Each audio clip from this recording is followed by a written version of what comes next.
khairan. Semoga Allah memberi manfaat dan barokah. Semoga Allah paring sehat, waras, kuat, panjang umur yang barokah. Semoga Allah paring rizki yang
شهر رمضان الذي أنزل فيه القرآن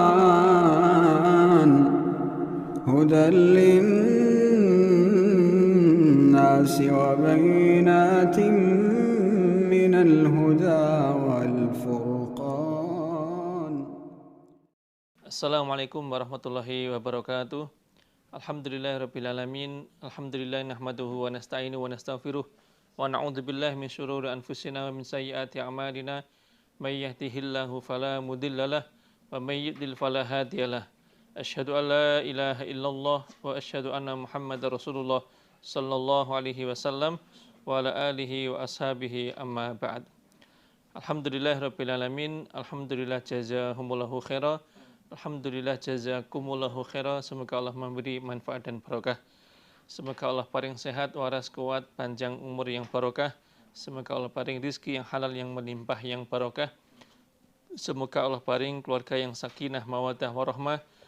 Semoga Allah paring anak turun yang soleh dan solehah. Dan semoga Allah menetapkan kita semua dalam hidayah sampai husnul khatimah. Dan semoga di dalam bulan Ramadan ini Allah paring kita semuanya bisa sukses meraih 5 sukses Ramadan, mulai dari kesempurnaan dalam berpuasa, kemudian sholat tarawih di setiap malam, lalu yang ketiga adalah bisa mengkhatamkan bacaan Al-Quran kita dan ikut tadarus di kelompoknya masing-masing, kemudian iktikaf di 10 malam terakhir dalam rangka mencari Lailatul Qadar, dan yang terakhir adalah zakat fitrah. Alhamdulillah jazakumullah khairah. Semoga Allah memberi manfaat dan barokah. Kita lanjutkan surah Yunus ayat 107. A'udzu billahi minasyaitonir rajim. Bismillahirrahmanirrahim.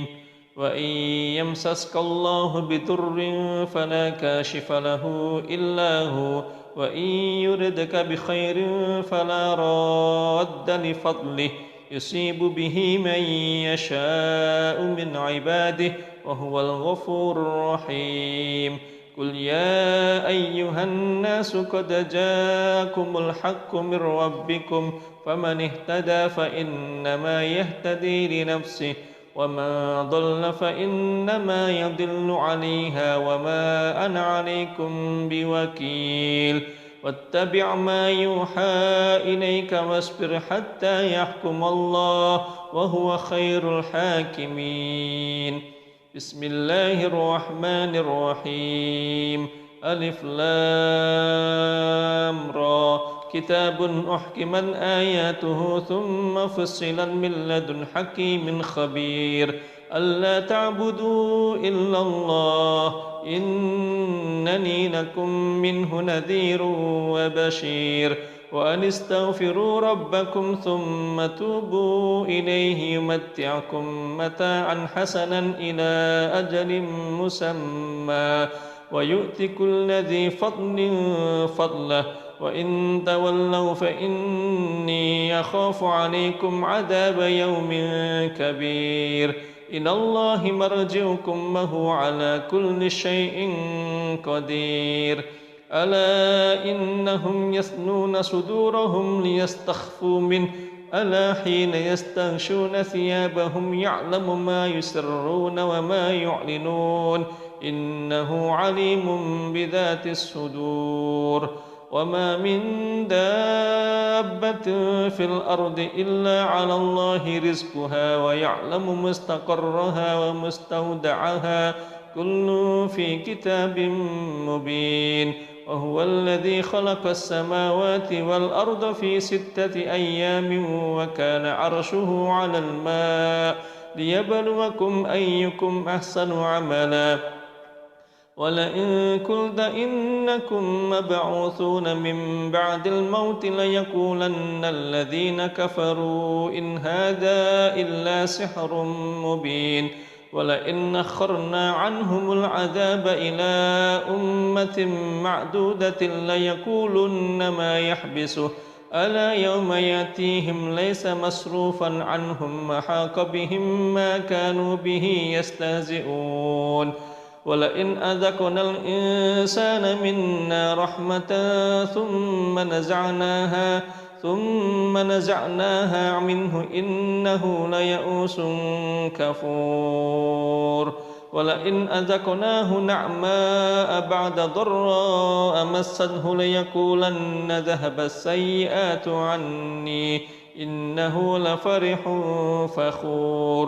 إلا الذين صبروا وعملوا الصالحات أولئك لهم مغفرة وأجر كبير ولعلك تارك بعض ما يوحى إليك وضائق به فلعلك تارك بعض ما يوحى إليك وضائق به صدرك أن يقولوا لولا أنزل عليه كنز أو جاء معه ملك إنما أنت نذير والله على كل شيء وكيل. Alhamdulillahirrahmanirrahim. Allahumma sholli ala Muhammad wa ala ali Muhammad kama shallaita ala Ibrahim wa barik ala Muhammad wa ala ali Muhammad kama barakta ala ali Ibrahim fil alamin innaka Hamidum Majid. Rabbana zalamna anfusana wa illam taghfir lana wa tarhamna lanakunanna minal khasirin. Rabbana ighfir lana dzunubana wa israfana fi amrina wa tsabbit aqdamana wansurna 'alal qaumil kafirin. Ya muqallibal qulub tsabbit qulubana 'ala dinik. Allahumma inna nas'aluka ridhaka wal jannah wa na'udzubika min sakhatika wan nar. Allahumma inna nas'aluka al jannatal firdaus wa ma qarraba ilaiha min qaulin aw amal wa na'udzubika minan nar wa ma qarraba ilaiha min qaulin aw amal. Allahumma inna nas'aluka min khairi ma sa'alaka minhu nabiyyuka Muhammadin sallallahu alaihi wasallam wa na'udzubika min syarri ma sta'adza minhu nabiyyuka Muhammadin sallallahu alaihi wasallam wa antal musta'an wa kal bala wal haula wala quwwata illa billah. Allahumma faqqihna fid-din, Allahumma alimna ta'wilal kitab, Allahumma atalhimah, Allahumma alimna rushdana wa inna min syurur anfusina. Rabbana hab lana min azwajina wa dhurriyyatina qurrata a'yun waj'alna lil muttaqina imama. Allahumma ja'alna aulatan sholihin mutahalina bi makarimil akhlaq barina bi walidihim mutamassikina bil kitabi was sunnah hafidhina lahum fuqa fitin barkan hayatuhum fid dunya wal akhirah. Allahumma rabbana atina fid dunya hasanah wa fil akhirati hasanah wa qina adzabannar. Allahumma shalli ala Muhammad wa ala ali Muhammad walhamdulillahi rabbil alamin. Alhamdulillah, jazakumullah khairan, semoga Allah memberi manfaat dan barokah. Kita lanjutkan maknanya surah Yunus ayat 107. A'udzubillahi minasyaitonir rajim. Bismillahirrahmanirrahim. Wa iyyamsaskallahu bidurrin fala kashifalahu illahu. Wa iyyamsaska, dan jika menimpakan kepadamu Muhammad sapa Allah bidurrin, pada sebuah kemadorotan seperti sakit, fakir, kesulitan, kesedihan, kesusahan, fala kashifa, maka tidak ada yang menghilangkan, lahu pada dur, pada bahaya, kemadorotan, illa huwa, kecuali Allah. Wahai Muhammad, jika kamu tertimpa sebuah musibah, mengalami sebuah musibah, baik itu sakit, kemelaratan, kesulitan, ataupun musibah-musibah yang lain, maka tidak ada seorang pun yang mampu menghilangkan musibah-musibah itu kecuali hanya Allah. Wa ayyuridaka, dan jika menghendaki sapa Allah kepadamu wahai Muhammad, jika menghendaki sapa Allah kepadamu Muhammad, bi khairin, pada kebaikan, kebaikan apapun, di antaranya badannya sehat, hatinya tenang, merasakan kenyamanan, kebahagiaan, rezekinya lancar, mendapatkan keturunan, punya tetangga yang baik, dan nikmat-nikmat dunia yang lain. Fala roda, maka tidak ada yang bisa menolak lifadlihi, pada keutamaan Allah, pada karunia-Nya Allah, pada fadilahnya Allah. Sebaliknya, jika Allah menghendaki kamu mendapatkan kebaikan, yang dimaksud kebaikan di sini kebaikan-kebaikan dunia, seperti rizkinya lancar, badannya sehat, punya keturunan, hatinya tenang. Jika Allah menghendaki kamu mendapatkan kebaikan, maka tidak ada seorang pun yang bisa menolak keutamanya Allah yang akan diberikan kepadamu. Tidak ada yang mampu menolak kehendak Allah Jika Allah sudah berkehendak memberikan sebuah kebaikan yang bersifat duniawi kepadamu, wahai Muhammad, maka tidak ada seorang pun yang bisa menolak atau menggagalkan kehendak Allah itu. Artinya, pasti kamu akan mendapatkan kebaikan yang sudah Allah takdirkan untuk kamu. Yusibu memberikan sapa Allah bihi pada keutamaan man pada orang yasha'u yang menghendaki sapa Allah min ibadihi dari beberapa hambanya Allah. Allah memberikan keutamaannya kepada hamba-hamba yang Allah kehendaki. Wahwa dan Allah iku al-ghafuru, zat yang maha pengampun, mengampuni dosanya orang-orang yang bertaubat. Ar-Rahimu lagi maha penyayang, menyayangi kepada hamba-hambanya yang mau bertobat kepada Allah.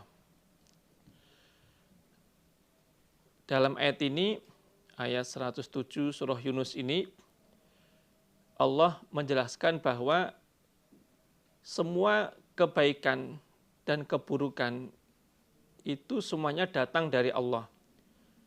Kebaikan apapun yang didapatkan oleh seseorang dan kejelekan apapun yang dialami oleh seseorang, semuanya itu datangnya dari Allah. Orang mendapatkan kenikmatan dunia, badannya sehat, pikirannya tenang, punya keturunan, rezekinya lancar, itu semua atas kehendak Allah. Semua yang memberi adalah Allah. Sebaliknya, orang mendapatkan musibah, mendapatkan cobaan yang berat, badannya sakit, pikirannya galau, hatinya tidak tenang,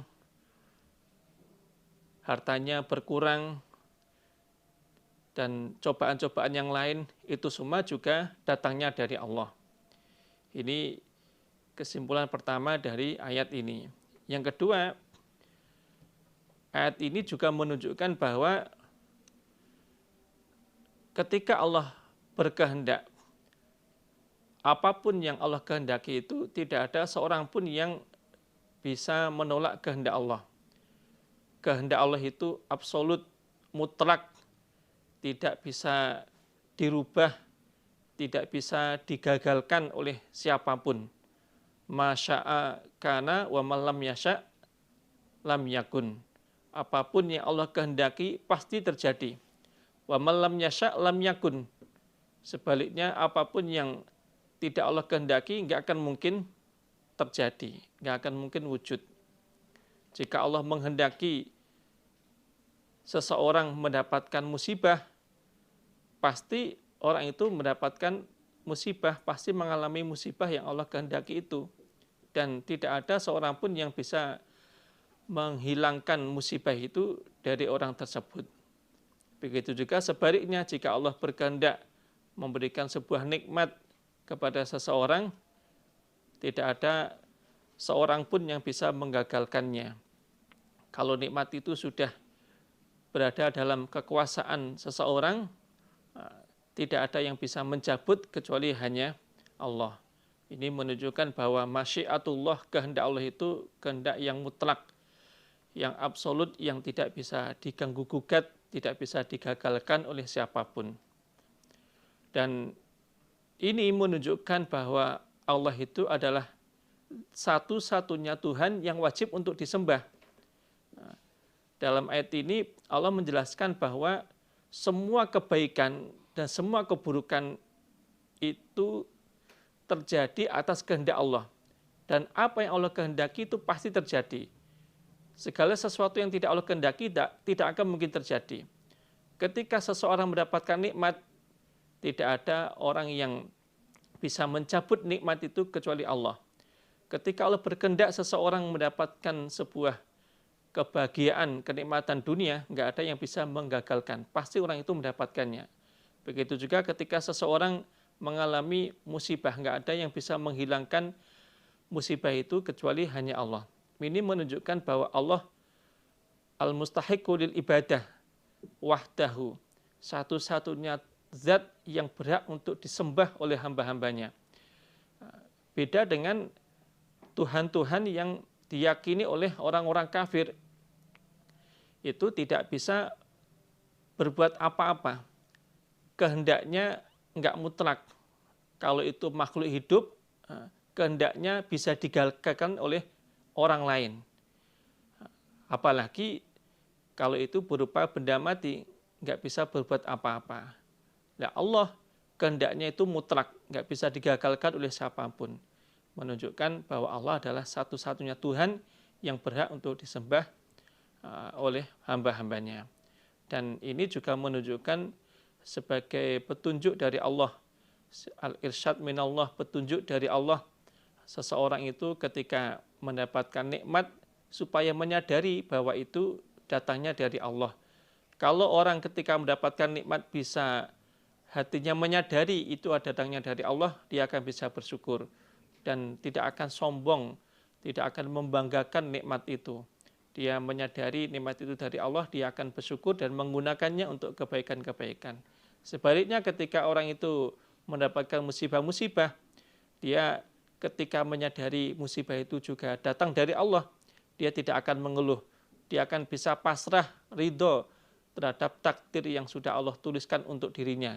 Dan dia akan memohon kepada Allah agar musibah-musibah yang dialami itu segera diangkat dari dirinya. Kul katakanlah wahai Muhammad, ya ayuhan nas, wahai manusia, qad ja'akum, sungguh telah datang pada kalian, apa al-haqqu, kebenaran, mir rabbikum, dari Tuhan kalian. Yang dimaksud hak ini ya Al-Quran yang dibawa oleh Nabi Muhammad.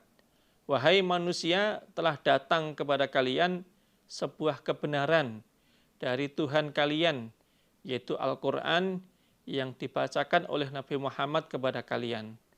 Maka berimanlah dan ikutilah apa-apa yang ada di dalam Al-Quran. Amalkanlah isinya. Faman, maka barang siapa, ihtada, yang menjadikan petunjuk siapa orang. Maksudnya menjadikan Al-Quran sebagai pedoman hidupnya. Fa innama yahtadi, maka sesungguhnya mendapatkan petunjuk siapa orang, li nafsihi, bermanfaat untuk dirinya. Siapapun yang setelah kedatangan Nabi Muhammad yang menyampaikan Al-Quran, dia mau menjadikan Al-Quran itu sebagai pedoman hidupnya, fa innama yahtadi li nafsihi, maka hidayah yang dia dapatkan itu bermanfaat untuk dirinya. Yang mengambil manfaat dari hidayah itu ya dia sendiri. Kalau dia mendengar ada dai, ulama, mubaligh menyampaikan Al-Quran, dia mau mendengarkannya, lalu dia mau mengikuti petunjuk-petunjuk Allah yang ada di dalam Al-Quran, mau mengkaji dan mengamalkan isinya Al-Quran, mau menjadikan Al-Quran itu sebagai petunjuk hidupnya, pedoman hidupnya, fa innama yahtadi li nafsihi, maka hal itu akan bermanfaat untuk dirinya sendiri, bukan bermanfaat untuk Allah. Kalau Allah memberikan petunjuk kepada hambanya, memberikan perintah kepada hambanya untuk beriman, untuk beribadah, itu manfaatnya, hakikatnya untuk hamba itu sendiri, bukan untuk Allah. Allah tidak membutuhkan siapapun. Waman, dan barang siapa dhalla, yang tersesat dia, fa innama yadillu, maka sesungguhnya sesat dia, alaiha, atas orang, atas dirinya orang, alaiha ala nafsihi, atas dirinya orang. Sebaliknya, barang siapa yang setelah kedatangan Al-Quran, dia tetap tersesat, artinya menolak Al-Quran sebagai pedoman hidupnya, tidak mau beriman kepada Al-Quran, fa innama yadillu alaiha, maka sesatnya itu akan memberatkan dirinya sendiri. Artinya tidak akan membahayakan Allah sedikit pun. Justru sesatnya itu akan berat atas dirinya. Orang yang setelah mendapatkan Al-Quran disampaikan oleh da'i, disampaikan oleh mubaligh, mubalighot, oleh ulama, kok dia menolaknya, berarti dia tersesat. Dan tersesatnya itu beresiko untuk dirinya sendiri, menyebabkan dia berdosa dan masuk neraka selama-lamanya. Sesatnya itu tidak akan membahayakan Allah sedikit pun, tidak merugikan Allah sedikit pun, tidak menyebabkan Allah itu berkurang kewibawaannya, tidak menyebabkan Allah itu berkurang kekuasaannya, tidak menyebabkan Allah itu hina. Orang kalau mau menjadikan Al-Quran sebagai pedoman hidupnya, mau mengkaji Al-Quran, mengamalkan Al-Quran, mau membaca Al-Quran, itu akan bermanfaat untuk dirinya, bukan bermanfaat untuk Allah. Karena Allah nggak membutuhkan hambanya, Allah nggak membutuhkan siapapun, Allah nggak perlu diibadahi, Allah nggak perlu disembah. Allah perintah manusia untuk beribadah itu tujuannya biar manusia itu sendiri yang mendapatkan manfaat dari ibadah yang dia laksanakan. Begitu juga sebaliknya, orang kalau tersesat, nggak mau menjadikan Al-Quran sebagai pegangan hidupnya, nggak mau mengkaji Al-Quran, nggak mau mengamalkan isinya Al-Quran, nggak mau membaca Al-Quran, maka sesatnya itu berisiko untuk dirinya sendiri, berat untuk dirinya sendiri, tidak akan membahayakan Allah sedikit pun, nggak akan membuat Allah itu rugi sedikit pun, karena Allah nggak butuh hamba-hambanya. Innallaha la ghaniyun 'anil ibad. Allah nggak membutuhkan hamba-hambanya. Ini sesuai dengan, ini diperkuat oleh Allah di dalam hadis qudsi, dalam riwayat Imam Muslim. Allah berfirman dalam hadis qudsi, ya ibadi innakum lan tablughu durri fatadurruni. Wahai hambaku, kata Allah dalam hadis qudsi, kalian tidak akan mampu berbuat sesuatu yang membahayakan diriku. Walan tablughu naf'i fatanfa'uni. Dan kalian tidak akan mampu memberi manfaat kepadaku sedikit pun. Karena hakikatnya semua yang ada di langit dan bumi milik Allah. Ya ibadi lau anna awalakum wa akhirakum wa insakum wa jinnakum kanu ala atqa qalbi rajulin wahidin minkum ma zada dzalika fil mulki syai'an. Seandainya semua manusia dan semua jin, mulai manusia pertama yang diciptakan oleh Allah yaitu Nabi Adam sampai manusia terakhir yang lahir di dunia nanti, dan jin pertama yang Allah ciptakan sampai jin terakhir yang terlahir di dunia nanti, semuanya menjadi orang yang bertakwa. Ketakwaannya itu tidak akan menambah kekuasaannya Allah sedikit pun. Sebaliknya, ya ibadi, lau anna awalakum wa akhirakum wa insakum wa jinnakum kanu ala afjari qalbi rajulin wahidin ma naqasa dzalika min mulki syai'an. Sebaliknya, jika semua manusia, semua jin, mulai dari yang pertama lahir sampai yang terakhir lahirnya, itu semuanya menjadi orang yang celaka, menjadi orang kafir, itu tidak akan mengurangi kekuasaannya Allah sedikit pun. Karena Allah itu kekuasaan Allah itu beda dengan makhluk.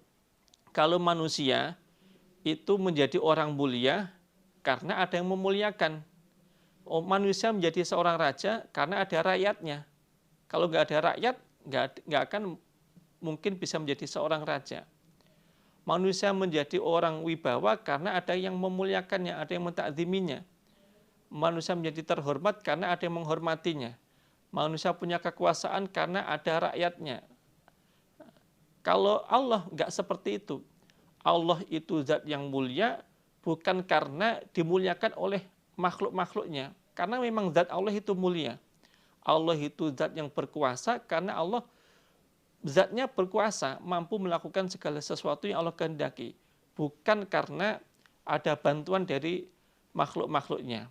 Sehingga ketika Allah perintah kepada hambanya untuk mengamalkan Al-Quran, mengkaji Al-Quran, mengamalkan Al-Quran, menjadikan Al-Quran sebagai pedoman hidupnya, itu fa'innama yahtadi li nafsih, manfaatnya itu kembali kepada orang itu sendiri nggak akan kembali kepada Allah. Karena Allah sebenarnya nggak butuh semuanya itu. Sebaliknya kalau orang itu tersesat, nggak mau mengkaji Al-Quran, nggak mau mengamalkan Al-Quran, nggak mau menjadikan Al-Quran sebagai pedoman hidupnya, itu akan memberatkan dirinya sendiri. Wa ma'ana dan tidak ada aku Allah, alikum atas, wa ma'ana dan tidak ada aku Nabi Muhammad, alikum atas kalian iku biwakilin, orang yang dipasrahi. Orang yang dipasrahi. Maksudnya ini dipaksa untuk memaksa kalian beriman.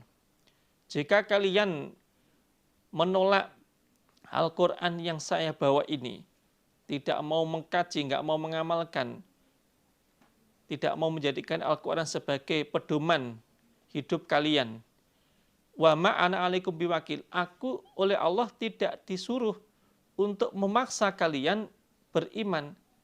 Tugas saya hanya menyampaikan, tugas saya hanya menasehati, tugas saya hanya berdakwah, mengajak kalian untuk beriman terhadap Al-Quran, mengajak kalian untuk bersama-sama saya mengkaji Al-Quran, mengamalkan isinya Al-Quran. Kalau kalian menolak, itu terserah kalian.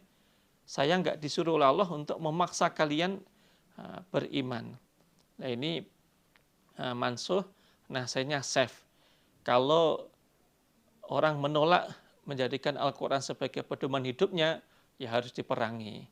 Dan ini meskipun nasihatnya safe, tapi terkadang dalam kondisi tertentu itu diamalkan. Yang dimansuh artinya ayat ini tetap bisa diamalkan. Jadi meskipun ayat ini dimansuh dengan nasihatnya safe yang artinya kalau ada orang kafir diajak beriman nggak mau diperangi. Tapi dalam kondisi tertentu ini tetap diamalkan ayat seperti ini. Termasuk zaman sekarang itu ayat ini justru yang diamalkan. Kita berdakwah kepada orang yang belum beriman, kalau mereka menolak ya sudah. Yang penting tugas kita sebagai mubaligh sudah menyampaikan. Kita tidak dipaksa untuk menjadikan mereka orang yang beriman. Karena hakikatnya yang memberikan hidayah hanya Allah. Nah, ini termasuk salah satu petunjuk dari Allah, konsep dalam berdakwah, konsep memberikan nasihat itu ya seperti ini. Mubaligh, mubalighot, dai, penasehat, ulil amri, pengurus, atau orang yang melihat orang lain berbuat salah, baik itu keluarganya, kerabatnya, ataupun orang lain, itu hanya menasehati, menyampaikan kebenaran, amar ma'ruf nahi mungkar, mengajak orang lain berbuat baik, meninggalkan keburukan, menasehati. Adapun urusan dia itu menerima nasihat kita atau tidak, itu urusan dia dengan Allah. Urusan Allah itu nanti. Tugas kita hanya menyampaikan. Kalau orientasi kita dalam berdakwah, dalam nasihat, itu sudah benar, yaitu yang penting kita nasihat, yang penting kita menyampaikan, itu nanti jika kita mendapatkan perlakuan yang nggak baik atau yang kita nasihat itu juga belum bisa berubah, belum bisa menerima apa yang kita nasihatkan, kita nggak akan susah. Karena tugas kita hanya menyampaikan kebenaran, memberikan nasihat, bukan merubah orang itu untuk bisa menjadi orang yang baik. Wattabi dan mengikutilah engkau Muhammad ma pada apa-apa yuha yang diwahyukan apa ma ilaika padamu. Wasbir dan sabarlah engkau Muhammad. Maksudnya sabar di dalam berdakwah, sabar di dalam menyampaikan wahyu Allah. Hatta yahkuma sehingga menghukumi sapa Allah. Artinya sampai Allah memberikan kemenangan kepada umat Islam, kepada orang-orang iman, meluhurkan agamanya, mengalahkan agama-agama yang lain.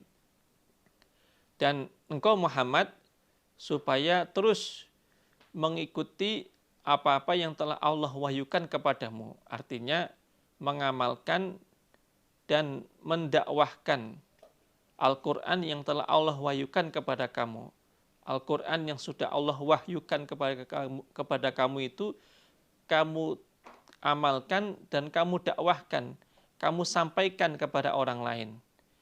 Kamu ajak orang lain untuk bersama-sama mengkaji dan mengamalkan isinya Al-Quran. Wasbir hatta yahkumallah, dan sabarlah di dalam berdakwah, di dalam bertugas menyampaikan wahyu Allah, sampai pada akhirnya Allah akan memberikan kemenangan kepada kamu, meluhurkan agamanya, mengalahkan agama-agama yang lain. Ini juga sebagai pemberitahuan dari Allah bahwa orang ketika berdakwah, menyampaikan risalah Allah, wahyu Allah kepada orang lain, itu pasti akan mengalami beberapa rintangan, beberapa cobaan, mengalami atau menghadapi gegeran-gegeran, atau paling tidak perilaku-perilaku yang tidak mengenakkan, itu pasti. Sehingga dalam ayat ini, ketika Allah perintah kepada Nabi Muhammad untuk menyampaikan wahyu Allah, Allah juga perintah kepada Nabi Muhammad untuk sabar. Wahai Muhammad, sampaikan wahyu Allah kepada umatmu dan sabarlah. Nah, ini menunjukkan bahwa Allah tahu bahwa ketika Nabi Muhammad berdakwah, mengajak orang lain untuk sama-sama mengamalkan Al-Quran, itu pasti akan menghadapi berbagai macam cobaan, rintangan, gegeran, perilaku-perilaku, tindakan-tindakan yang tidak baik, yang tidak mengenakkan dari orang lain. Maka Allah perintah kepada Muhammad untuk sabar. Nah, dan ini oleh Nabi Muhammad sudah dipraktekkan. Nah, Nabi Muhammad di dalam berdakwah berusaha konsisten menyampaikan risalah Allah, wahyu Allah, dan Nabi Muhammad bisa sabar. Meskipun di dalam berdakwah beliau mengalami berbagai macam cobaan, rintangan, beliau tetap bisa sabar. Godaan, rintangan, cobaan yang Nabi alami itu bermacam-macam bentuknya. Ada ucapan-ucapan yang tidak mengenakkan, seperti Nabi Muhammad dikatakan pendusta, tukang syair, tukang sihir, orang gila, dan ucapan-ucapan yang menyakitkan yang lain. Bahkan tidak hanya dengan kata-kata saja, mereka juga berusaha menggagalkan dakwahnya Nabi dengan fisik. Mereka melukai Nabi dengan fisiknya.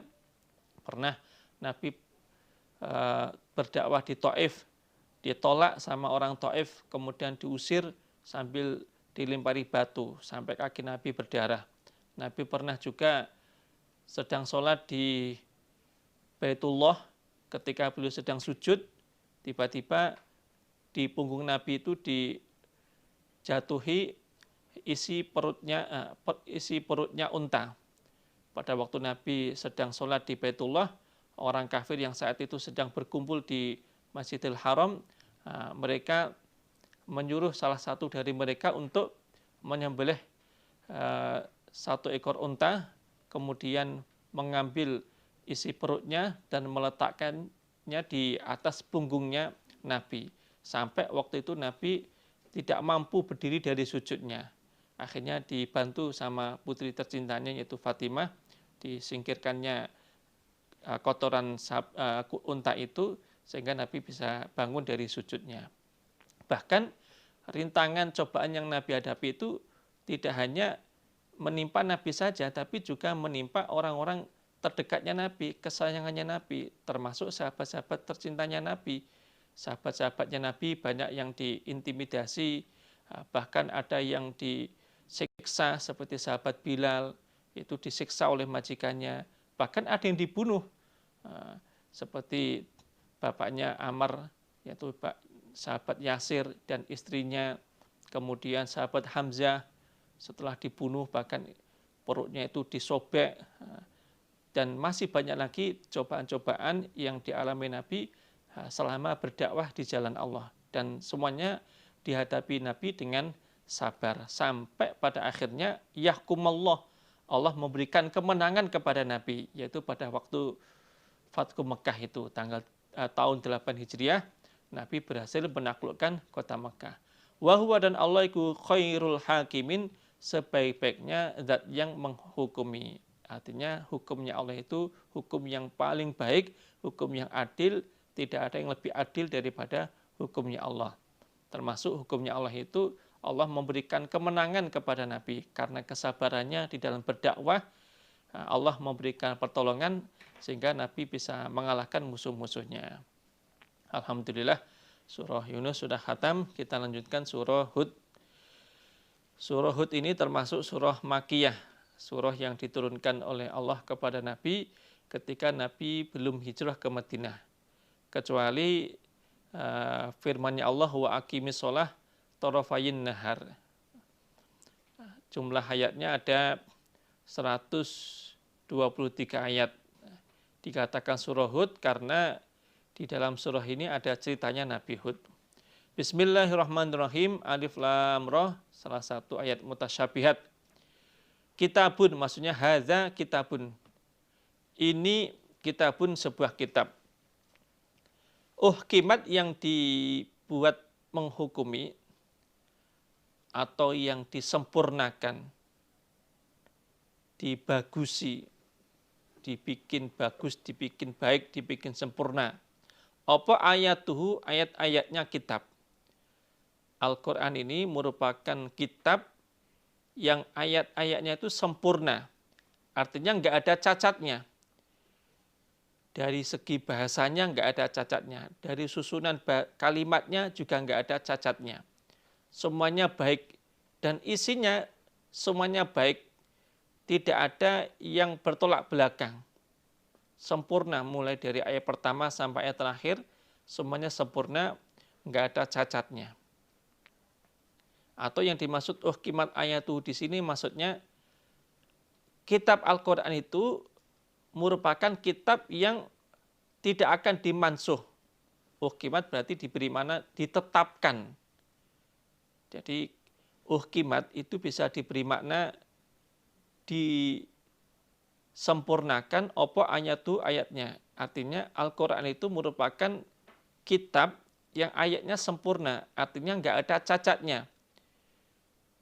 Dilihat dari segi bahasa Arab, susunan kalimatnya, grammarnya, nahwu sorofnya, nggak ada yang cacat. Isinya pun muatannya nggak ada yang bertolak belakang. Nggak ada di ayat sini Allah perintah, di ayat lain Allah melarang, nggak ada. Cerita-cerita dalam Al-Quran pun meskipun itu diulang-ulang seperti kisahnya Nabi Musa dan nabi-nabi yang lain, itu isinya juga nggak ada yang bertolak belakang. Hukum-hukum Allah juga begitu. Hukum Allah yang dijelaskan di surah ini dengan di surah yang lain itu semuanya saling memperkuat, nggak ada yang bertolak belakang. Atau yang dimaksud uhkimat di sini artinya ditetapkan. Maksudnya tidak dimansuh. Al-Quran itu merupakan kitab yang ayat-ayatnya ditetapkan oleh Allah sebagai pedoman bagi umat manusia sejak terutusnya Nabi Muhammad sampai hari kiamat. Tidak akan dimansuh. Tidak seperti kitab-kitab sebelum Al-Quran.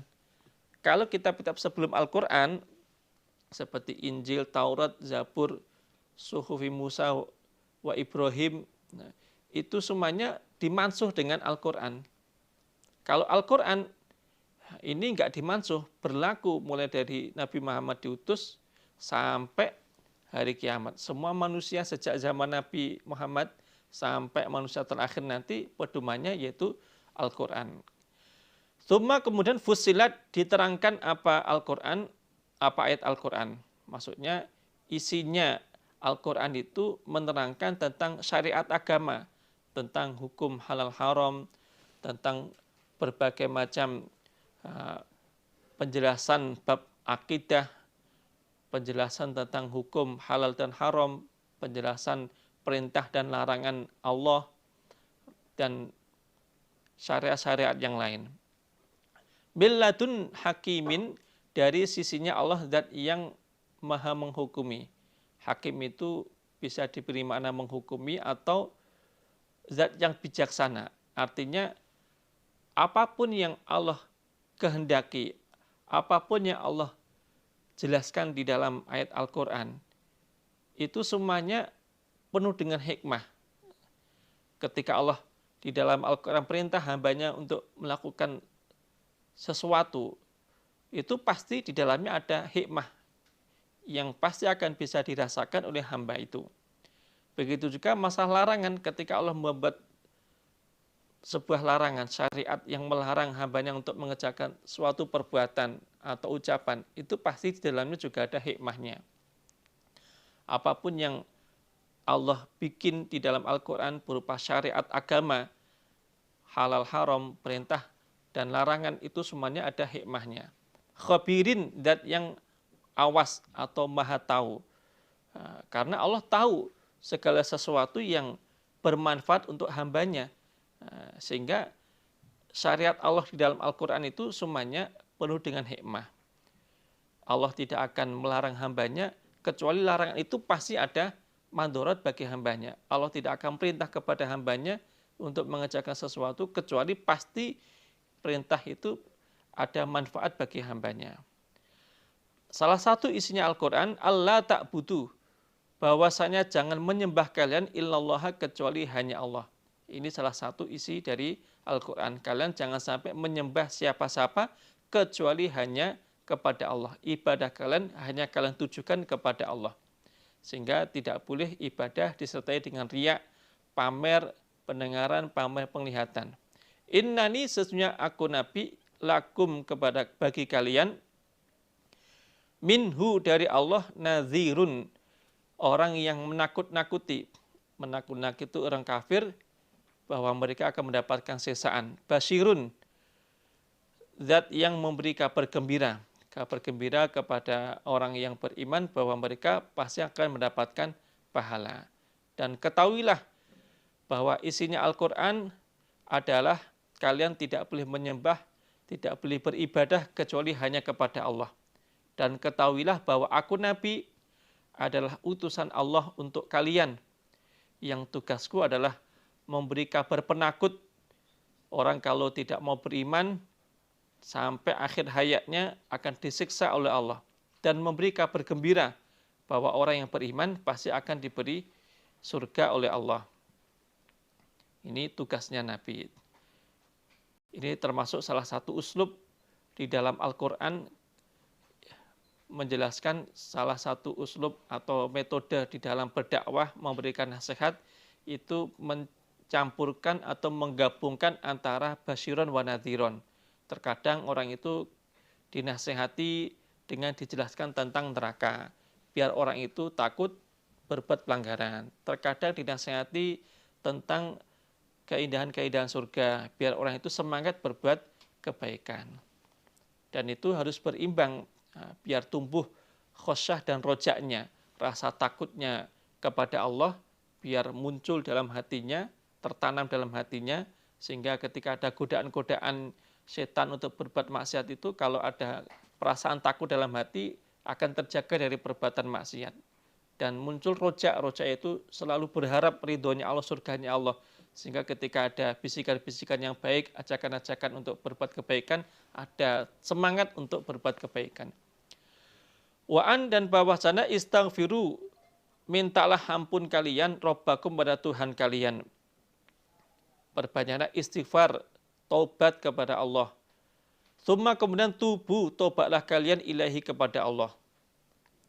Yumati'kum, maka akan memberi kesenangan sapa Allah kum, pada kalian, mataan, pada kesenangan, hasanan, yang baik. Maksudnya kenikmatan-kenikmatan dunia, seperti badannya sehat, pikirannya waras, mendapatkan kemudahan-kemudahan, mendapatkan rizki yang lancar, punya keluarga yang bahagia, punya anak turun yang soleh-solehah, ila ajalin, sampai masa musamma yang telah ditentukan, maksudnya sampai mati. Dan salah satu isi Al-Quran yaitu kalian diperintahkan untuk memperbanyak istighfar dan bertobat kepada Allah. Kalau kalian mau memperbanyak istighfar dan bertobat kepada Allah, yumati'kum mataan hasanan ila ajalin musamma, Allah akan memberi kalian kenikmatan-kenikmatan dunia yang baik sampai kalian meninggal dunia. Ayat ini menjelaskan salah satu keutamaan membaca istighfar adalah diberi kenikmatan-kenikmatan dunia. Badannya tambah sehat, hatinya tambah tenang, pikirannya tambah waras, mendapatkan kemudahan-kemudahan, keluarganya bahagia, anak turunnya soleh semuanya, tetangganya baik. Itu termasuk keutamaan memperbanyak istighfar. Ini sama dengan yang disampaikan oleh Nabi dalam riwayat Abu Dawud. Nabi mengatakan, man lazimal istighfar ja'alallahu lahu min kulli dzikin makhraja. Orang kalau memperbanyak istighfar, oleh Allah akan diberi jalan keluar setiap menghadapi kesempitan. Wa min kulli hammin farhan, farojan, dan setiap wa min kulli hammin farhan, dan setiap susah oleh Allah akan diberi kabar gembira. Wa razaqahu min haitsu la yahtasib, dan oleh Allah akan diberi rezeki dari tempat yang tidak dia sangka-sangka. Wa yu'ti, dan memberi sapa Allah kulladzi fadlin, pada setiap yang memiliki keutamaan. Maksudnya di sini yang dimaksud keutamaan di sini amalan, amal baik. Fadlahu, pada keutamanya Allah. Yang dimaksud fadlahu di sini pahala surga, pahala di akhirat nanti. Dan Allah di surga nanti Allah akan memberikan keutamaannya kepada setiap orang iman yang memiliki keutamaan. Maksudnya orang iman yang punya amal baik yang melebihi orang iman yang lain. Di surga nanti orang iman itu derajat surganya beda-beda, tergantung amal baiknya. Semakin banyak, semakin beragam amal baiknya, itu nanti keutamaannya yang Allah berikan semakin banyak. Wa tilkal jannatul lati uristumuha bima kuntum ta'malun. Surga itu diwariskan untuk kalian sebab amal kalian. Semakin banyak amalnya, semakin tinggi derajat surganya. Wa in tawallau, dan jika berpaling kalian, itu menyimpan tak, wa in tatawallau aslinya. Dan jika berpaling kalian, maksudnya tidak mau beriman, fa inni, maka sesungguhnya aku Allah, sesungguhnya aku Nabi, iku akhafu, khawatir aku, alaikum, atas kalian, azab yaumin, pada siksanya hari, kabirin, yang besar, yaitu hari kiamat. Jika kalian berpaling, tidak mau beriman, saya khawatir kalian akan tertimpa siksaan pada hari kiamat. Inallahi, kepada Allah, inallahi, hanya kepada Allah, marjiukum, tempat kembali kalian. Ingat, kalian akan kembali kepada Allah. Artinya setelah kalian mati pada hari kiamat nanti, kalian akan dibangkitkan lagi dan akan kembali kepada Allah untuk menerima pembalasan. Jika kalian beriman, kalian akan dibalas surga. Jika kalian kafir, kalian akan dibalas neraka. Maka mumpung masih hidup di dunia, berimanlah. Wa huwa, dan Allah ala kulli syai'in, atas segala sesuatu, iku qadirun, zat yang maha kuasa. Allah maha kuasa atas segala sesuatu, termasuk kuasa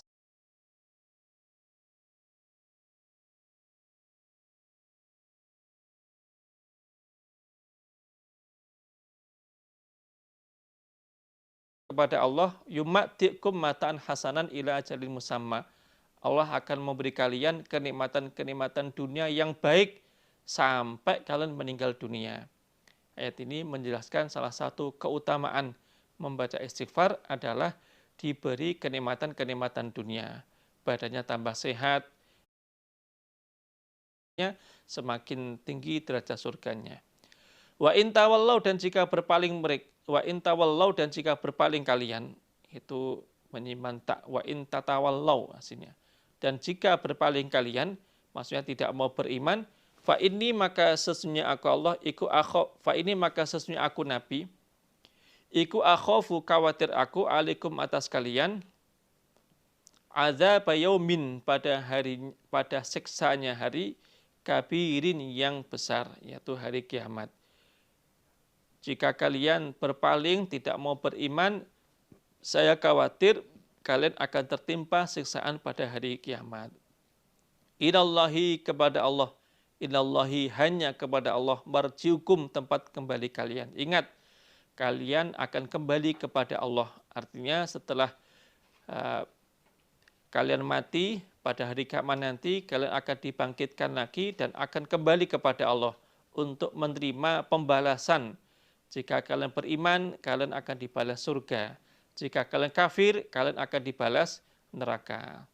Maka mumpung masih hidup di dunia, berimanlah.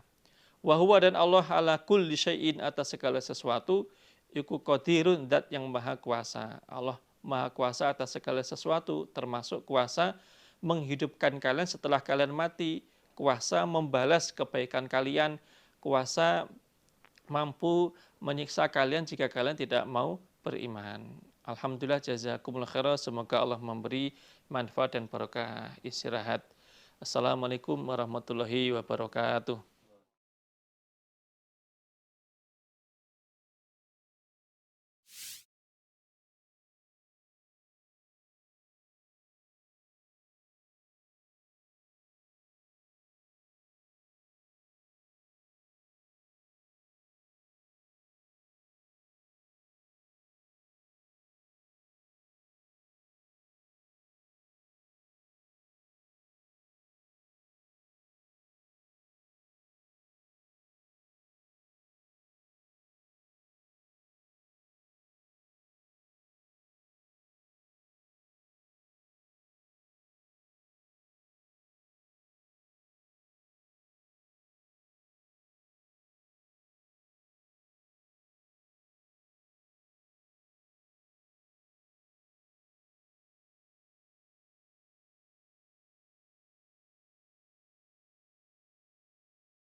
Assalamualaikum warahmatullahi wabarakatuh. Kita lanjutkan ayat 5 surah Hud. A'udzubillahi minasyaitonirrajim. Bismillahirrahmanirrahim. Ala ingatlah, innahum sesungguhnya mereka orang-orang kafir Mekah, iku yathnuna merahasiakan mereka, sudurahum pada beberapa dada mereka. Maksudnya sifat-sifat jelek yang ada di dalam hatinya, seperti perasaan tidak suka, benci kepada Nabi Muhammad dan orang-orang iman, dendam, marah, kekufuran di dalam hatinya. Liyastakhfu agar merahasiakan mereka, liyastakhfu agar merahasiakan mereka, menyamarkan mereka, minhu dari Allah. Maksudnya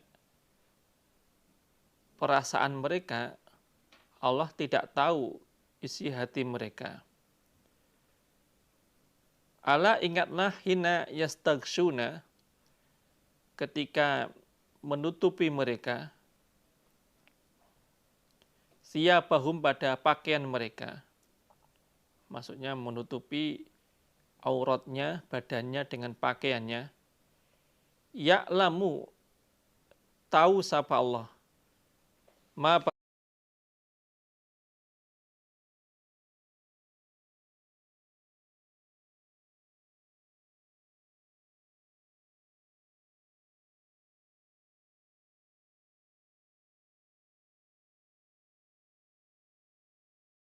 warahmatullahi wabarakatuh. Kita lanjutkan ayat 5 surah Hud. A'udzubillahi minasyaitonirrajim. Bismillahirrahmanirrahim. Ala ingatlah, innahum sesungguhnya mereka orang-orang kafir Mekah, iku yathnuna merahasiakan mereka, sudurahum pada beberapa dada mereka. Maksudnya sifat-sifat jelek yang ada di dalam hatinya, seperti perasaan tidak suka, benci kepada Nabi Muhammad dan orang-orang iman, dendam, marah, kekufuran di dalam hatinya. Liyastakhfu agar merahasiakan mereka, liyastakhfu agar merahasiakan mereka, menyamarkan mereka, minhu dari Allah. Maksudnya perasaan mereka, Allah tidak tahu isi hati mereka. Ala ingatlah hina yastagshuna, ketika menutupi mereka, siyabahum pada pakaian mereka. Maksudnya menutupi auratnya, badannya dengan pakaiannya. Ya'lamu, tahu sapa Allah. Ma pada apa-apa yusirruna yang merahasiakan mereka. Wama dan apa-apa yu'linuna yang menampakkan mereka. Dalam ayat ini Allah menjelaskan tentang kebodohannya orang-orang kafir Mekah, kedunguannya orang-orang kafir Mekah. Orang-orang kafir Mekah itu merahasiakan isi hatinya. Maksudnya tidak menampakkan sifat-sifat jeleknya dengan perbuatannya.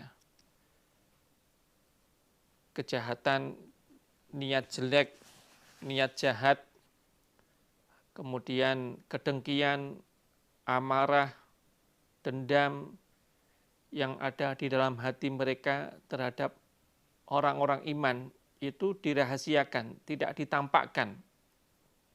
Ini di awal-awal Islam, terutama ketika Abu Thalib masih hidup. Mereka sebenarnya ada perasaan marah, dendam, benci kepada Nabi dan sahabat-sahabat yang lain. Tapi itu semua dirahasiakan dalam hatinya. Liyastakhfu min, perasaan mereka Allah nggak tahu. Jadi ala innahum yathnuna sudurahum liyastakhfu min. Ingatlah bahwa orang-orang kafir Mekah itu merahasiakan sifat-sifat buruk di dalam hatinya, tidak menampakkan dalam perbuatannya. Itu mereka merasa bahwa Allah itu nggak tahu isi hati mereka. Padahal ketika mereka menutupi badannya, auratnya dengan pakaiannya, Allah itu tahu. Allah tahu apapun yang mereka rahasiakan dan apapun yang mereka tampakkan.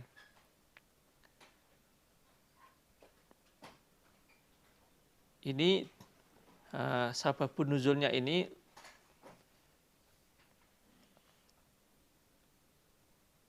mengenai keyakinannya orang-orang kafir Mekah. Orang kafir Mekah itu punya kepercayaan atau keyakinan bahwa kalau mereka memakai pakaian, Allah nggak bisa melihat badan mereka, nggak bisa melihat aurat mereka, dan tidak tahu isi hati mereka. Sehingga orang-orang kafir Mekah itu kalau berhubungan suami istri bersenggama itu tidak melepas pakaiannya. Tidak melepas pakaiannya. Karena mereka ada perasaan malu jika auratnya dilihat oleh Allah. Jadi ada sisi baiknya, ada sisi salahnya.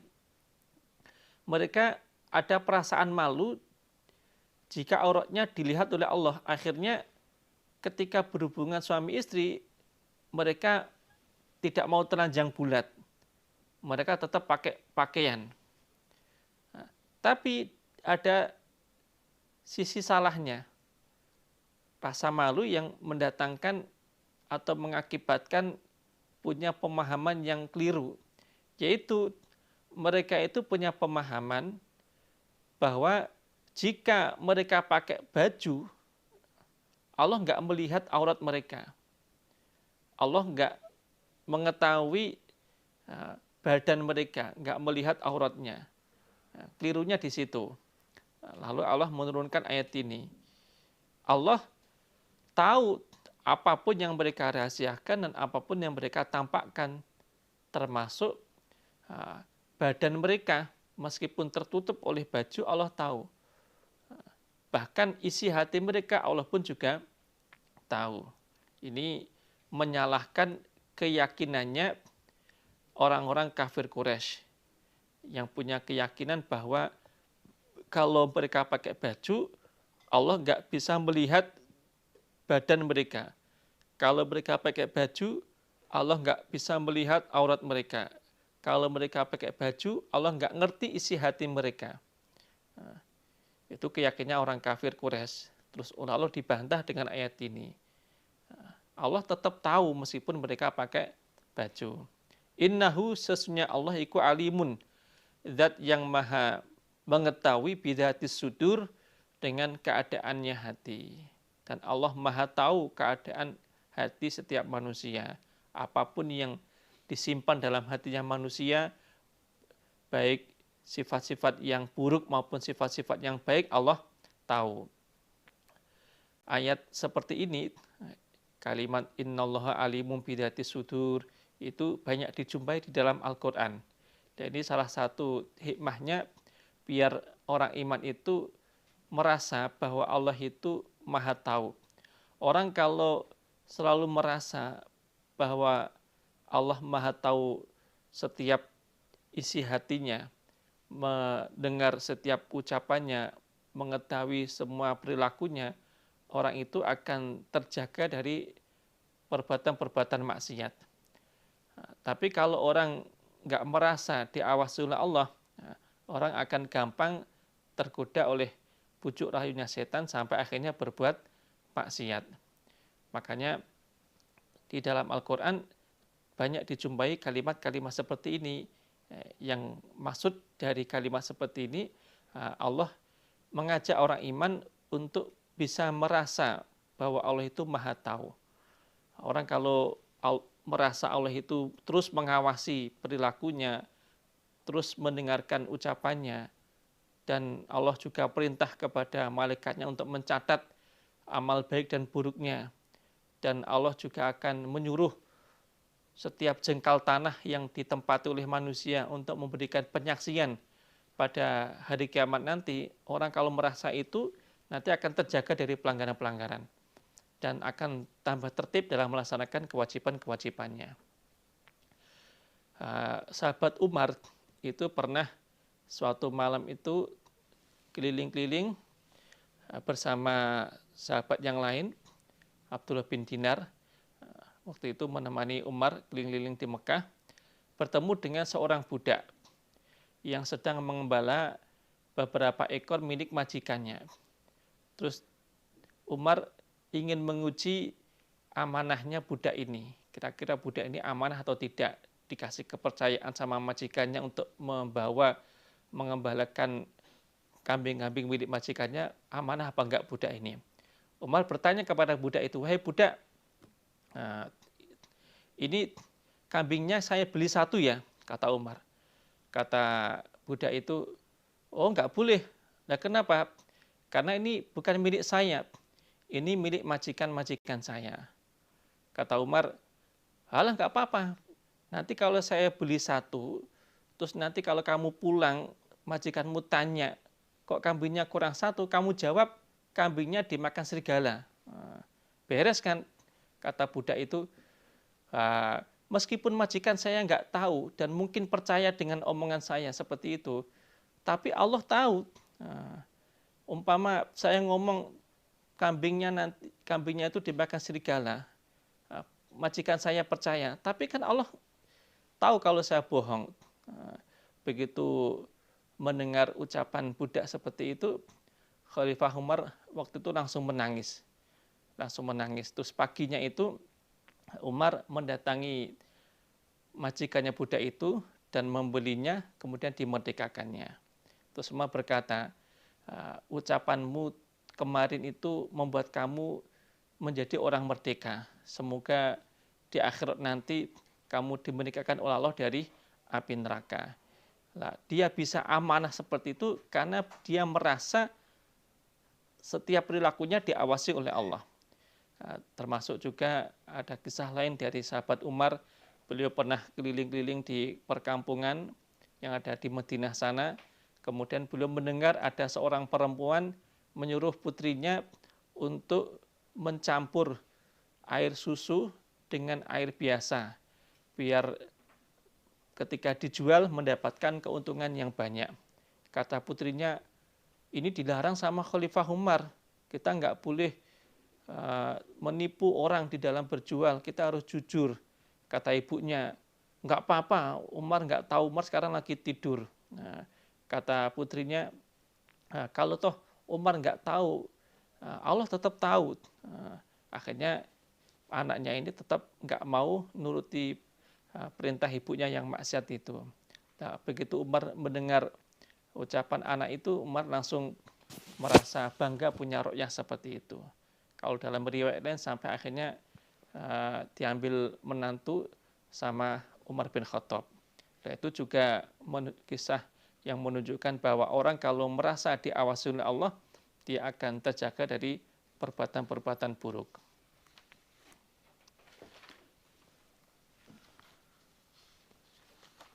Wa ma min dabatin, dan tidak ada gegermetan. Kalau mana aslinya dabah ini makhluk yang merayap, tapi yang dimaksud di sini semua makhluk, baik hewan maupun manusia. Kalau dabah dalam bahasa Arab itu secara bahasa itu sesuatu yang merayap di tanah. Kalau dalam bahasa hadis itu sering disebut dabah itu ya hewan berkaki 4 seperti kambing, sapi, unta, kerbau, himar itu dabah.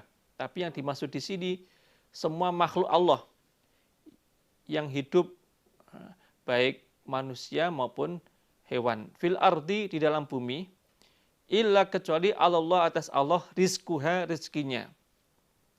Semua makhluk hidup yang ada di bumi, baik di daratan maupun di lautan, Allah yang menanggung rizkinya. Baik makhluk yang kecil sampai makhluk yang paling besar, semua Allah yang menanggung rizkinya. Mulai dari dia lahir sampai dia mati. Semuanya Allah yang menanggung rizkinya. Allah yang mencukupinya. Orang sudah ditakdirkan rizkinya sejak dia berada dalam kandungan ibunya sampai dia lahir, sampai dia mati. Dan orang nggak akan mati kecuali setelah menyempurnakan rizkinya. Kalau jatahnya itu selama hidupnya dia menghabiskan uang 10 miliar umpama, dia tidak akan mati sampai menghabiskan uang 10 miliar itu. Dalam hadis riwayat Hakim dalam kitab Mustadraknya itu, Nabi bersabda, inna ahadan minkum la yakhruja minad dunya hatta yastakmila rizqahu. Seseorang itu tidak akan keluar dari dunia, artinya tidak akan mati, hatta yastakmila rizqahu, sampai dia menyempurnakan rizkinya. Artinya sampai menghabiskan jatah rizkinya. Fattakullaha ayuhan nas, maka bertakwalah kalian kepada Allah. Wa ajmilu fit thalab, prakteknya dalam mencari rizki supaya dengan cara yang baik. Fa inistabto'a ahadun minkum rizqahu fala yatlubhu bimaksiatillah. Kalau seseorang merasa nikmatnya atau rezekinya itu belum datang, maka fala yatlubhu bimaksiatillah. Jangan sampai dia mencari rizki itu dengan maksiat, dengan cara yang tidak baik, dengan cara yang menyalahi aturan-aturan agama, seperti mencuri, menipu, riba, dan lain-lain. Fa innallaha la yunaluhu fadluhu bimaksiatih. Karena rizkinya Allah itu tidak akan didapatkan dengan maksiat. Wa ya'lamu, dan mengetahui siapa Allah, mustaqarraha, pada tempat tetapnya makhluk. Yang dimaksud mustaqarraha di sini rahim ibu dan tempat manusia itu atau makhluk hidup itu selama hidup di dunia. Tempat tinggalnya di mana, bepergian kemana saja. Wa mustauda'aha, dan tempat titipannya makhluk. Maksudnya tempatnya makhluk ketika berada di dalam tulang rusuk. Dan tempat matinya makhluk. Tempat matinya.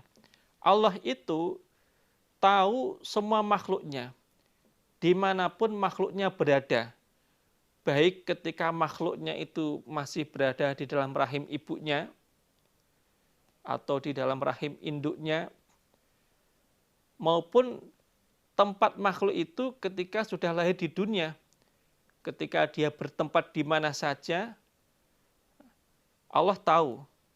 Wa mustauda'aha, dan Allah juga tahu keberadaan dia, keberadaan makhluknya ketika berada di dalam tulang rusuk bapaknya. Dan juga tahu di mana dia nanti akan meninggal dunia.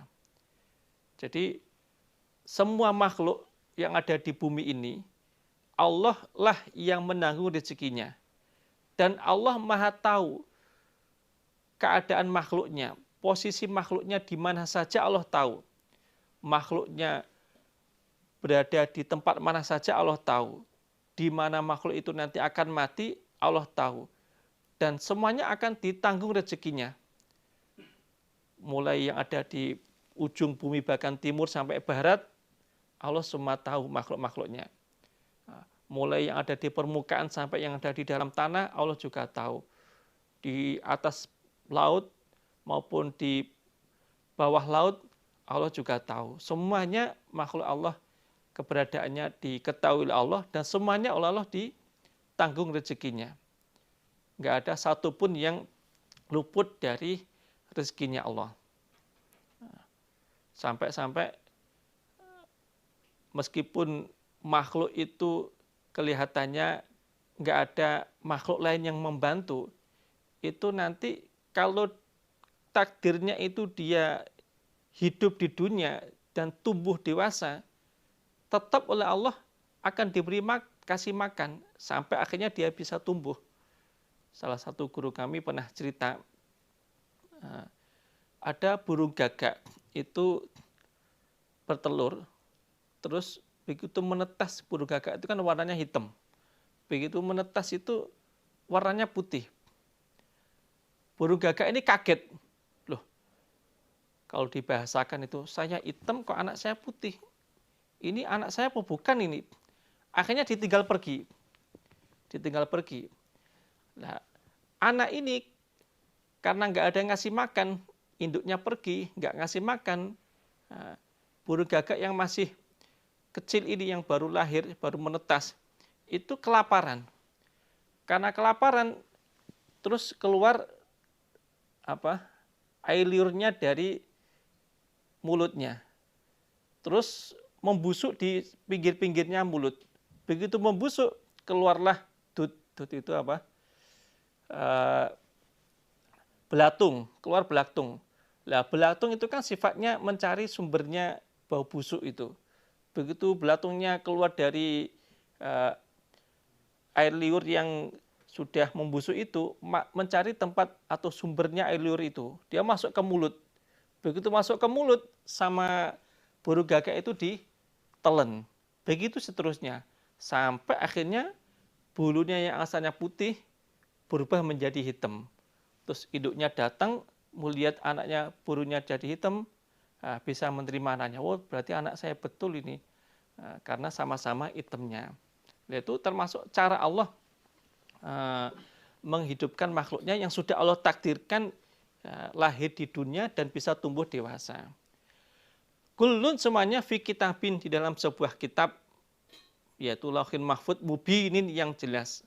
Semua makhluk-makhluk Allah dan jatah rezekinya sudah tertulis di dalam Lauhul Mahfuz.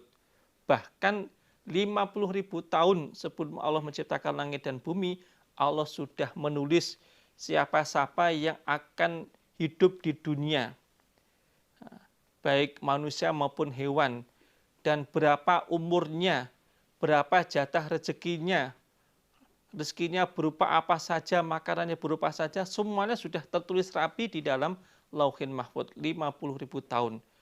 Innallaha qadara maqadirul khalaik qabla ayakhluqas samawati wal ardi khamsina alfasanah. Allah itu sudah mentakdirkan, menulis, menetapkan qadarnya makhluk 50.000 tahun sebelum Allah menciptakan langit dan bumi. Maka orang iman tidak boleh merasa bersedih jika mendapatkan cobaan berupa kekurangan harta atau berupa cobaan-cobaan yang lain, karena semuanya sudah ada takdirnya. Wahwa, dan Allah iku alladzi dzat khalaqa, yang telah menciptakan sahabat as-samawati, pada beberapa langit, wal ardo, dan bumi. Fi sittati ayyam, di dalam 6 hari, mulai dari hari Minggu sampai hari Jumat. Wa kana, dan ada apa arsuhu, arsnya Allah, iku alal ma'i, di atas air. Sebelum Allah menciptakan makhluk-makhluk yang lain. Allah itu adalah zat yang menciptakan langit bumi dan isinya selama 6 hari. Mungkin ada yang bertanya, bukankah Allah itu ketika berkehendak menciptakan sesuatu tinggal berkata kun, terus langsung fayakun. Wa idza qadallahu amran innama yaqulu lahu kun fayakun. Ketika Allah berkehendak menciptakan sesuatu, Allah tinggal berkata kun, maka jadilah. Nah, kenapa Allah menciptakan langit dan bumi serta isinya selama 6 hari? Kenapa enggak dalam sekejap mata? Sebenarnya bisa saja Allah menciptakan langit bumi dan isinya dalam sekejap mata, Allah mampu. Innallaha ala kulli syai'in qadir. Lah, salah satu hikmah Allah menciptakan langit bumi dan isinya selama 6 hari ini, salah satu hikmahnya Allah ingin mengajari kepada hamba-hambanya untuk tidak tergesa-gesa di dalam melakukan sesuatu. Karena semua itu butuh proses. Orang pengen sukses dalam urusan dunia, harus belajar dulu, mulai dari tingkat PAUD, SD, SMP, SMA, setelah itu baru berkarir. Orang pengen jadi mubalek, ya berproses, nggak tiba-tiba langsung jadi mubalek. Semuanya butuh proses dan semuanya dijalani dengan ta'ani, dengan pelan-pelan, nggak boleh tergesa-gesa. Orang pengen menghafalkan Al-Quran, ya pelan-pelan. Sehari menghafalkan setengah halaman atau 1 halaman. Besok menghafalkan lagi, setiap hari begitu. Kalau dalam satu waktu menghafalkan beberapa lembar, mungkin bisa, tapi cepat hilangnya. Jadi salah satu hikmah kenapa Allah menciptakan langit bumi dalam waktu 6 hari, yang sebenarnya mampu Allah lakukan dalam sekejap mata, hikmahnya ya diantaranya Allah ingin mengajari kepada hambanya untuk tidak tergesa-gesa di dalam melakukan sesuatu. Wakana dan ada wakana arshuhu alal ma, dan arsy Allah itu di atas air. Ini sebelum Allah menciptakan segala sesuatu. Nabi pernah ditanya oleh salah satu sahabatnya, aina kana rabbuna qabla ayakhluqa khalqahu. Nabi, di mana posisi Allah sebelum Allah menciptakan makhluknya? Kata Nabi, kana fi amain. Allah berada di mendung. Ma tahtahu hawa wa ma fawqahu hawa. Allah berada di atas mendung, mendung yang tipis, yang di atasnya dan di bawahnya itu nggak ada ruang. Nggak ada ruang. Mungkin kalau kita bayangkan, akal kita nggak nyampe. Yang jelas, Allah ada dulu sebelum makhluk-makhluknya ada. Bahkan sebelum arsy ada, Allah sudah ada. Dan arsy Allah ada di atas air. Sahabat Ibn Abbas pernah ditanya, lah airnya itu berada di atas apa? Kata Ibn Abbas, alamat ririhin, di atasnya angin. Nah ini ya kita percaya, kita iman, meskipun kalau kita angan-angan, kita bayangkan, akal kita sulit untuk membayangkan. Dan kita pun sebenarnya nggak boleh. Kalau dalam Al-Quran, hadis, ada penjelasan tentang sifat-sifat Allah, kita cukup percaya bahwa sifat Allah seperti yang dijelaskan dalam Quran hadis. Kita nggak boleh mengangan-angan. Contohnya di dalam hadis disebutkan Allah punya tangan, Allah punya telapak kaki, Allah punya mata, Allah punya kehendak, dan Allah duduk di atas arsy, Allah turun dan lain sebagainya, sifat-sifat Allah. Kita percaya gitu saja, nggak boleh menghayal atau menerka-nerka, mengkira-kira, kira-kira begini, nggak boleh. Ya, kita cukup percaya begitu saja. Karena kalau kita nuruti kemauan hati untuk menghayal, mengkira-kira, itu nanti malah sesat jadinya. Karena banyak orang yang tersesat gara-gara ngikuti kata hati seperti itu. Sampai pada akhirnya ada orang yang menjadi ateis, nggak percaya adanya Allah karena nuruti kata hati tadi. Kalau Allah itu kita katakan berada di atas, berarti kita menyamakan Allah dengan makhluknya. Karena makhluk itu terkadang posisinya ada di atas. Kalau kita mengatakan Allah itu duduk di atas arsy, berarti kita menyamakan Allah dengan makhluknya. Karena makhluk pun juga duduk di atas singgasana. Kalau kita mengatakan Allah di sebelah kanan, berarti Allah kita samakan dengan makhluknya, karena makhluk itu terkadang di sebelah kanan kita. Begitu juga kalau kita mengatakan Allah berada di sebelah kiri, berarti sama saja kita menyamakan Allah dengan makhluknya, karena makhluk pun juga terkadang ada di sebelah kiri kita. Sampai akhirnya berarti Allah nggak di atas, nggak di bawah, nggak di samping kanan, nggak di samping kiri, nggak di depan, nggak di belakang. Berarti mensifati sesuatu yang nggak ada. Sampai akhirnya banyak orang menjadi ateis, nggak percaya dengan adanya Allah. Liyabluwakum, menguji, supaya menguji sapa Allahkum pada kalian. Ayyukum, manakah kalian ahsanu, yang lebih baik apa nih amalan-amalnya.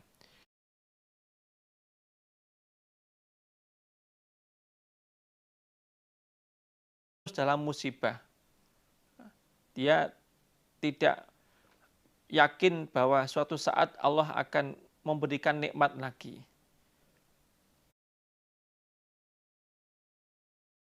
Kenapa Allah menciptakan langit dan bumi serta isinya selama 6 hari? Kenapa enggak dalam sekejap mata? Sebenarnya bisa saja.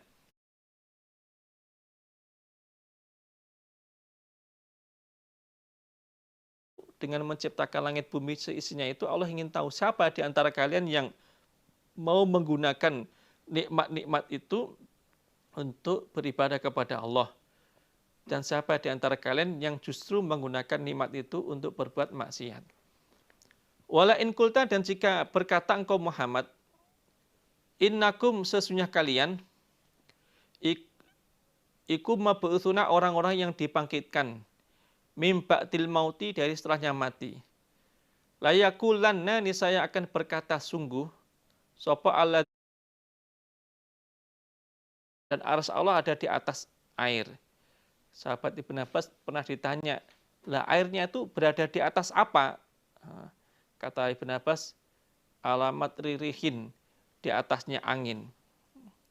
Nah ini ya, kita percaya, kita iman, meskipun kalau kita angan-angan, kita bayangkan, akal kita sulit untuk membayangkan.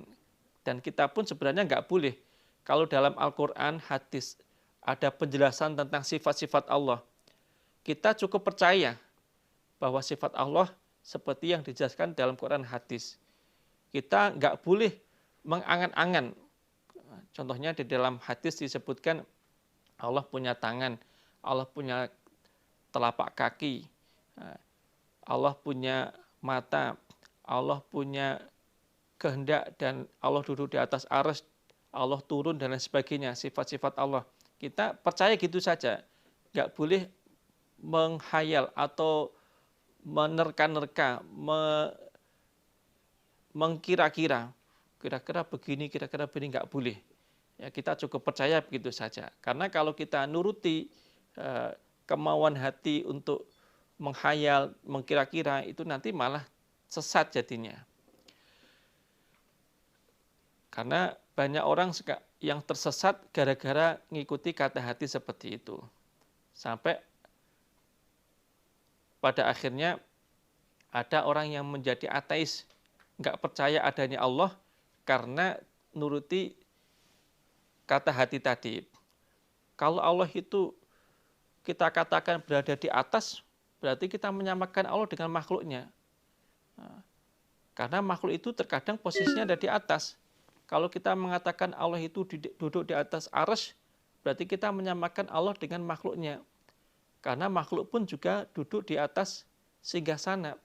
Kalau kita mengatakan Allah di sebelah kanan, berarti Allah kita samakan dengan makhluknya, karena makhluk itu terkadang di sebelah kanan kita. Begitu juga kalau kita mengatakan Allah berada di sebelah kiri, berarti sama saja kita menyamakan Allah dengan makhluknya, karena makhluk pun juga terkadang ada di sebelah kiri kita. Sampai akhirnya berarti Allah nggak di atas, nggak di bawah, nggak di samping kanan, nggak di samping kiri, nggak di depan, nggak di belakang. Berarti mensifati sesuatu yang nggak ada. Sampai akhirnya banyak orang menjadi ateis, nggak percaya dengan adanya Allah. Liyabluwakum, menguji, supaya menguji sapa Allahkum pada kalian. Ayyukum, manakah kalian ahsanu, yang lebih baik apa nih amalan-amalnya. Allah menciptakan langit, bumi, dan isinya untuk kalian nikmati, untuk kalian gunakan. Itu tujuannya Allah ingin tahu siapa di antara kalian yang paling baik amalnya. Maksudnya Allah ingin tahu siapa di antara kalian yang mau menggunakan nikmat-nikmat Allah itu untuk takarub kepada Allah. Dan siapa yang menggunakannya untuk berbuat maksiat. Allah menciptakan langit, bumi, dan isinya berupa tanaman, tumbuhan, kemudian air, buah-buahan, dan lain sebagainya, hewan, dan lain sebagainya. Ini untuk kalian nikmati. Tapi tujuan Allah menciptakan semuanya itu bukan sekedar untuk kalian nikmati saja, tapi untuk digunakan beribadah kepada Allah. Nah, Allah ingin tahu dengan menciptakan langit bumi seisinya itu, Allah ingin tahu siapa di antara kalian yang mau menggunakan nikmat-nikmat itu untuk beribadah kepada Allah. Dan siapa di antara kalian yang justru menggunakan nikmat itu untuk berbuat maksiat. Wala in kulta, dan jika berkata engkau Muhammad, innakum, sesungguhnya kalian, iku mab'utsuna, orang-orang yang dibangkitkan, mim ba'dil mauti, dari setelahnya mati. Layakulanna, niscaya akan berkata sungguh, sapa alladzina, orang-orang, kafaru, yang kufur mereka, in hadza, tidak ada ini Al-Quran, iku illa sihrun, kecuali sihir, mubinun, yang jelas. Wahai Muhammad, jika kamu berkata kepada orang-orang kafir, kalian setelah mati nanti akan dihidupkan lagi pada hari kiamat, maka saat itu juga orang-orang kafir akan mengatakan bahwa kebangkitan dari kubur itu merupakan sihir. In hadza illa sihrum mubin. In hadza, tidak ada ini bangkit dari kubur. In hadza, tidak ada ini bangkit dari kubur, illa, kecuali sihrun, sihir mubinun, yang jelas. Jadi kalau orang kafir dikasih tahu, kalian setelah mati nanti akan dihidupkan lagi oleh Allah untuk menerima pembalasan dari apa yang kalian lakukan selama hidup di dunia. Maka saat itu orang kafir akan berkata, in hadza inna sihrum mubin. Bangkit dari kubur itu merupakan sihir. Artinya sesuatu yang enggak nyata. Sihir itu kan sesuatu yang enggak nyata. Seperti sihirnya sihirnya Fir'aun waktu beradu dengan Nabi Musa. Nabi Musa menjatuhkan tongkatnya jadi ular. Tongkat Nabi Musa itu betul-betul jadi ular. Sehingga kalau dipegang itu bukan kayu, tapi betul-betul ular. Makhluk yang hidup. Beda dengan sihirnya tukang sihir.